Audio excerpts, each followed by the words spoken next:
Salam, Om Swastiastu, nama budaya salam kebajikan. Assalamualaikum, saudara-saudara, sahabat beriman. Di sini saya ingin berbicara tentang beragama. Sesuai agama yang sedang ramai diperdebatkan oleh saudara-saudara kita, maka di sini saya ingin sedikit menyampaikan pendapatnya untuk dijadikan edukasi kita bersama. Berbicara soal agama artinya kita berbicara soal kepercayaan atau keyakinan yang menjadi dasar iman kita bersama. Seorang beriman lalu mengimani sesuatu yang benar, maka akan mendapatkan pahala kemuliaan yang akan diberikan oleh Tuhan Yang Maha Kuasa. Apabila orang beriman lalu mengimani sesuatu yang salah, maka yang didapat adalah kutukan dan kenistaan yang akan diberikan oleh Tuhan Yang Maha Kuasa. Maka disinilah saya tegaskan, janganlah kau beriman sebelum kamu berilmu. Mengapa saya katakan ini? Karena seorang beriman tanpa ilmu maka akan berpotensi membahayakan dirinya sendiri maupun orang lain. Yang kedua, seorang beriman tanpa ilmu maka mereka tidak akan pernah tahu bahwa yang mereka imani ini benar atau salah. Karena hanya dengan ilmulah kita bisa mengetahui antara salah dan benar, antara baik dan buruk. Yang dimaksud berilmu di sini artinya kita harus belajar, mempelajari apa yang kita imani. Pelajarilah dengan seksama, dengan akal pikiran yang netral.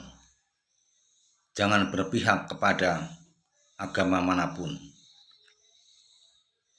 Mudah-mudahan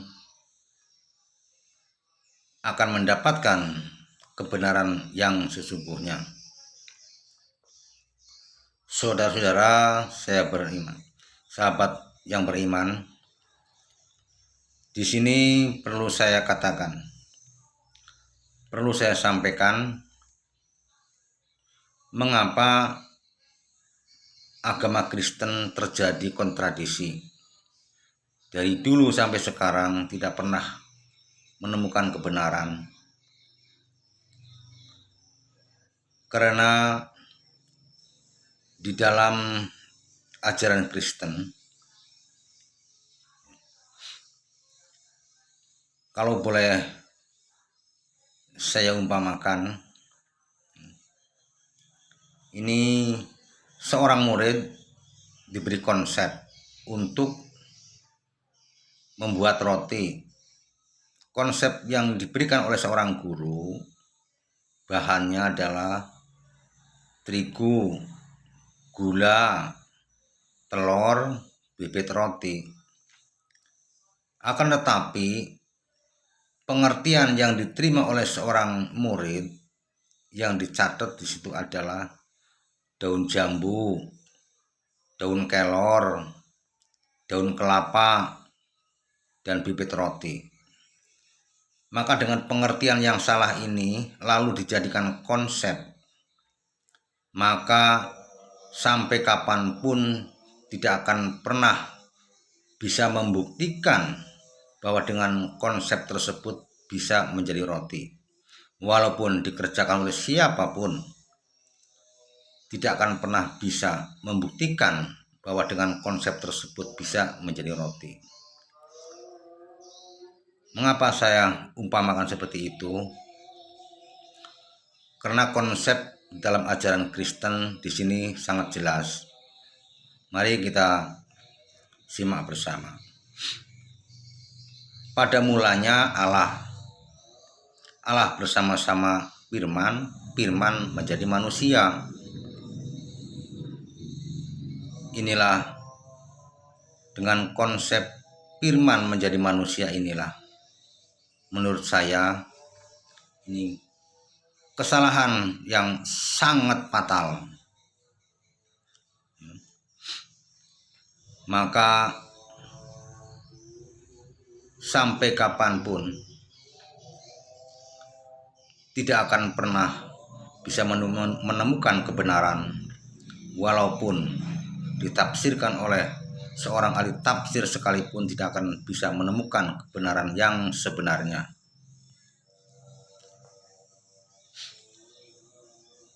Saudara-saudara, sahabat beriman,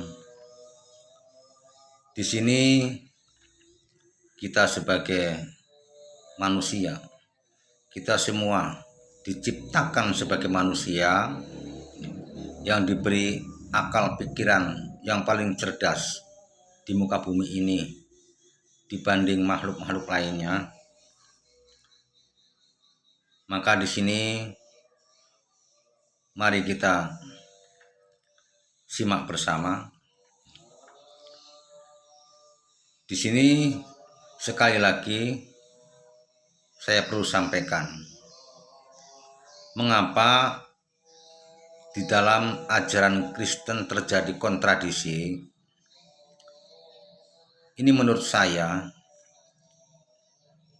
ini ada 3 hal yang menjadi sumber kontradiksi di dalam ajaran Kristen. Yang pertama, mengapa orang Kristen diwajibkan untuk mempercayai bahwa Firman bisa menjadi manusia? Yang kedua, mengapa orang Kristen diwajibkan untuk mempercayai bahwa Yesus adalah Tuhan sebagai pencipta alam semesta? Yang ketiga, mengapa orang Kristen diwajibkan mempercayai kematian Yesus di tiang salib ini untuk menebus seluruh dosa-dosa orang-orang Kristen? Inilah menurut saya ini ajakan ini adalah orang yang mengajak mempercayai 3 hal tersebut. Ini adalah ajakan yang sangat menyesatkan manusia.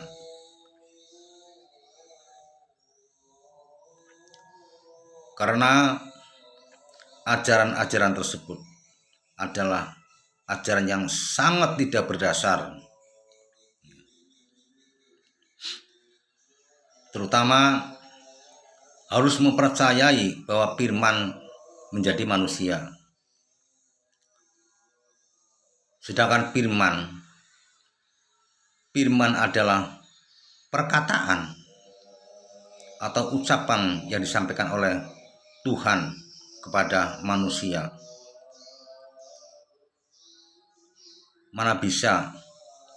Bagaimana bisa Firman menjadi manusia? Sedangkan Firman adalah perkataan Tuhan yang disampaikan kepada seorang Yesus. Jadi perkataan Tuhan yang disampaikan kepada Yesus itu namanya Firman. Tuhan menyampaikan perkataannya kepada Yesus disebut Firman itu. Yang kedua, bagaimana bisa seorang Yesus harus diakui bahwa Yesus adalah Tuhan, Sang Pencipta alam semesta. Sedangkan Yesus adalah putra Maria yang dilahirkan dari rahim Bunda Maria. Dan Yesus adalah manusia yang tidak punya daya kekuatan apa-apa dibanding Tuhan. Selain itu, seorang Yesus beliau juga selalu meminta petunjuk, selalu meminta pertolongan, selalu meminta apapun, minta kepada Allah. Jadi apa yang dilakukan beliau adalah semuanya memohon kepada Allahnya, bukan kehendak pribadinya. Karena seorang Yesus adalah tidak punya kekuasaan apa-apa, tidak berdaya apa, tidak punya daya apa-apa, kecuali semuanya dari Allah yang Maha Kuasa. Yang ketiga, seorang Kristen diwajibkan mempercayai bahwa Yesus mati di tiang salib ini adalah untuk menebus seluruh dosa-dosa orang-orang Kristen. Bagaimana bisa seorang Yesus mau menebus dosanya orang-orang Kristen, sedangkan orang Kristen tidak mau mengikuti ajaran Yesus? Seorang Kristen tidak mengikuti ajaran Yesus. Malah orang-orang Kristen yang diikuti adalah ajaran yang namanya Paulus. Bagaimana Kristen mau menebus dosa orang-orang Kristen? Silahkan cek di ajaran Kristen. Ajaran Kristen sama sekali tidak sama dengan ajaran dari Yesus. Ajaran Yesus itu ada tertulis di dalam kitab Injil. Silakan pelajari di kitab Injil atau Taurat. Disitulah apabila Anda ingin menemukan kebenaran, pelajarilah di dalam kitab Injil atau Taurat. Siapakah sesungguhnya yang mengajak orang-orang untuk mempercayai 3 hal tersebut? Saya benar-benar curiga kepada orang yang pertama kali mengajak orang-orang untuk mempercayai 3 hal. 1, untuk mempercayai bahwa firman menjadi manusia. Yang kedua, harus mempercayai Yesus adalah Tuhan, sang penguasa alam semesta, sekaligus pencipta alam semesta. Yang ketiga, harus mempercayai kematian Yesus di tiang salib ini untuk menebus dosa-dosa orang-orang Kristen. Ini 3 hal ini sangat tidak berdasar. Ini tidak ada ajaran di dalam kitab Injil maupun kitab Taurat maupun kitab Al-Quran. Ini tidak ada ajaran yang harus mempercayai 3 hal tersebut. Tidak ada. Mengapa orang-orang Kristen mempercayai hal itu? Maka inilah yang menjadi kontradiksi dari dulu sampai sekarang, tidak akan pernah ada hentinya, tidak akan ada habisnya, karena selamanya tidak akan menemukan kebenaran yang sesungguhnya. Karena konsep itu adalah konsep yang bukan dimaksud oleh ajaran Yesus. Itulah saudara-saudara, kalau Anda ingin menemukan kebenaran, silahkan diselusuri atau boleh dikatakan dicari orang yang pertama kali mengajak untuk mempercayai 3 hal tersebut siapa. Jangan-jangan orang tersebut adalah orang yang merasa dirinya paling pinter, paling cerdas di antara mereka, di antara golongan mereka ini. Maka orang tersebut ini menginginkan menjadi pemimpin, bahkan ingin menggeser seorang Yesus. Mereka ingin menggantikan Yesus untuk jadi pemimpin. Maka mereka membuat suatu kelompok yang diberi ajaran-ajaran seperti itu. Mari kita selusuri, dipelajari, cari di kitab-kitab yang benar-benar asli, agar kita semua ini bisa mendapatkan kebenaran, bisa mendapatkan surga yang sesungguhnya, bukan ditipu kepada orang-orang yang tidak bertanggung jawab. Selusurilah melalui kitab Injil, pelajarilah dalam kitab Injil maupun kitab Taurat, pelajarilah dengan sungguh-sungguh, pelajarilah dengan seksama, pelajarilah dengan akal pikiran yang netral, jangan berpihak pada agama manapun, maka agar pikiran kita bisa menemukan kebenaran yang sesungguhnya. Inilah pendapat saya, semoga menjadi edukasi kita bersama. Apabila Anda setuju apa yang saya sampaikan ini, silakan Anda laksanakan.